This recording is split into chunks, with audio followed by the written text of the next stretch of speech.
आर्णीतल्या grain market परिसरात लिंबू सरबताच्या नावाखाली अवैध विषारी दारूची खुलेआम विक्री होत असल्याचा गंभीर आरोप समोर आलाय।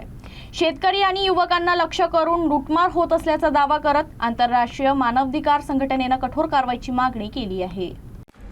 आर्णी कृषी उत्पन्न बाजार समिती परिसरात मुख्य मार्गालगत अवैध दारूची विक्री सुरू असल्याचा आरोप करण्यात आला आहे।